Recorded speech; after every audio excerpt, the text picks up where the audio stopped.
Bonjour à vous, bienvenue dans cette vidéo. Je suis Audrey Madeleine, la créatrice de faites-bouger-vos-idées.com et du Café des idées, et j'accompagne les entrepreneurs dans le développement et la création de leur entreprise sur Internet grâce à la création de sites web et au développement, la mise en place en tout cas de stratégies web marketing. Et aujourd'hui, je vais vous parler du blog et surtout des choses à mettre en place pour que ce blog puisse vous aider à vendre et pas uniquement à vous faire connaître. Souvent, quand on parle du blog, on est vraiment plutôt axé dans une stratégie de visibilité.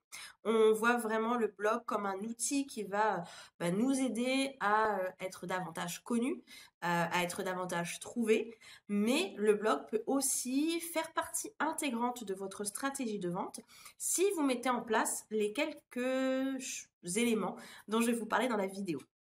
Donc déjà, j'aimerais attirer votre attention sur le fait que le blog peut vraiment vous aider, surtout si vous n'êtes pas à l'aise avec la prospection, dans le sens où chaque article de blog, c'est une espèce de d'hameçon, on va dire, que vous jetez à la mer et qui représente une chance pour vous d'intéresser un prospect, un nouvel internaute, un nouveau lecteur qui sera votre client idéal, qui correspondra à l'idée que vous avez de votre client idéal.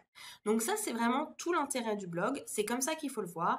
Et c'est pour ça qu'à chaque fois que vous allez créer un nouvel article, il est important que vous imaginiez que cet article-là va permettre à une personne qui ne vous connaît pas de vous découvrir, mais la fonction de cet article de blog peut aller plus loin, c'est-à-dire qu'elle peut aussi faire en sorte que cet internaute qui ne vous connaisse pas devienne un prospect en s'inscrivant à votre newsletter ou même carrément devienne un client en passant à l'action en achetant un de vos produits.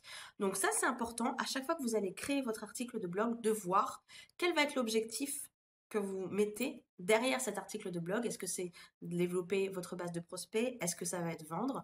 Et de le construire en fonction de cet objectif-là. C'est important. Alors, quels sont les éléments indispensables pour que votre blog vous aide à vendre, vous aide à développer votre chiffre d'affaires? Le premier élément, hyper simple, hein, je suppose que tout le monde y a pensé, c'est d'avoir quelque chose à vendre. C'est quand même un prérequis. Donc, si vous voulez que votre blog, votre article de blog vous aide à vendre, il faut que vous ayez un programme, un accompagnement, un produit, un service, quelque chose à vendre que vous allez promouvoir très régulièrement au sein de vos différents articles. Donc, ça, c'est essentiel. La deuxième chose, ça va être de créer un contenu adapté à votre entreprise.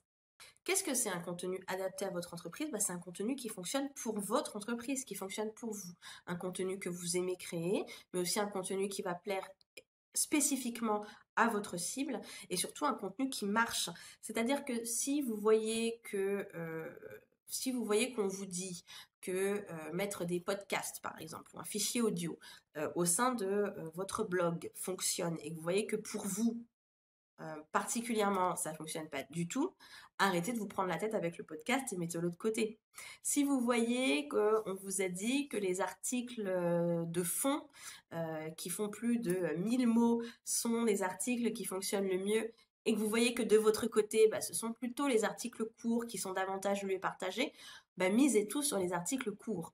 Essayez d'optimiser au maximum chaque action que vous allez mettre en place, chaque contenu que vous allez créer, faire en sorte que tout ça soit le plus efficace possible et vous demande le moins de temps possible. C'est très important. Pensez à la loi de Pareto, la règle des 80-20. Ce qu'il faut savoir, c'est que 20% de vos efforts vont donner 80% de résultats. Donc, misez tout sur ces 20%-là. Regardez ce qui fonctionne particulièrement pour vous. Regardez ce qui a amené le plus de visiteurs. Regardez ce qui a généré le plus de partages, de commentaires. Et misez tout sur ce format-là de contenu. Ensuite, ce qu'il est important de faire, c'est de construire votre liste d'abonnés. Ça, vous n'y couperez pas. Si vous voulez que votre blog vous aide à vendre davantage, il va falloir faire en sorte que vous ayez un endroit où vous pouvez stocker, entre guillemets, les adresses email et les prénoms, en tout cas, de vos prospects. Faites-le dès que possible parce que ne pas avoir un système de capture au niveau de votre blog, c'est une grosse erreur. Si vous n'en avez pas, dites-vous bien que les personnes qui vous lisent, même s'ils ont apprécié ce que vous avez fait, n'ont peut-être pas forcément pris le temps d'aller plus loin au niveau de la découverte de votre travail. Et s'ils quittent votre site internet, il y a très peu de chances qu'ils reviennent. Regardez un petit peu vos statistiques dans, par exemple, Google Analytics et regardez un petit peu la proportion de personnes qui reviennent sur votre site internet et la proportion de nouveaux visiteurs. Vous allez voir que les nouveaux visiteurs sont plus que majoritaires.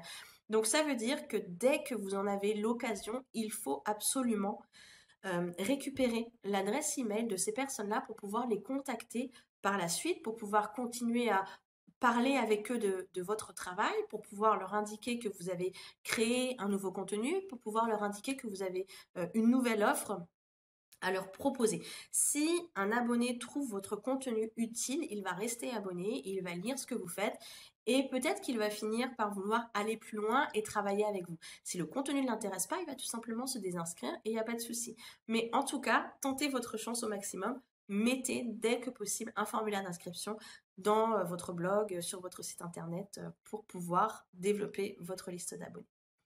Et puis ensuite, ce qui est très important, ok, la visibilité, c'est pas ça qui vous fait, qui va vous faire manger, on va dire, mais c'est quand même clé. Plus vous aurez de personnes qui arrivera sur votre site internet, sur votre blog, plus vous avez de chances d'avoir un nombre important de personnes qui vous contactent. Donc, il faut vraiment jouer là-dessus. Je sais que c'est parfois rébarbatif, le référencement naturel, ça peut saouler, que ça peut parfois paraître contraignant.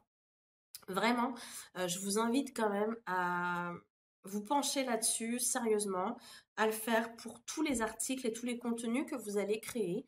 C'est important de les optimiser pour avoir un maximum de trafic. Encore une fois, on est dans cette recherche d'efficacité quand on crée du contenu. Oui, on crée du contenu pour apporter des solutions, pour apporter un début de solution en tout cas aux personnes avec qui on veut travailler, que l'on veut aider, mais c'est aussi pour cette création de contenu, c'est aussi pour développer notre entreprise. Donc vraiment, optimisez, mettez toutes vos chances de votre côté pour que cette création de contenu soit la plus efficace pour votre entreprise. N'oubliez pas qu'au niveau des moteurs de recherche, vous avez effectivement Google, mais vous avez aussi Pinterest et YouTube. Donc si vous êtes sur ces deux autres canaux, Pinterest et YouTube, vous devez optimiser votre contenu comme vous le feriez pour vos articles de blog, c'est-à-dire au niveau de la description de vos vidéos ou de vos épingles. C'est le même fonctionnement que pour vos articles de blog. Pensez à regarder les mots-clés, etc. Construisez-les de manière réfléchie pour que ce soit, encore une fois, le plus efficace possible. Voilà, écoutez, j'ai fini pour cette vidéo. J'espère qu'elle vous aura donné des pistes intéressantes à exploiter. Je vous remercie d'avoir été jusqu'au bout et je vous dis à très bientôt. Bye bye.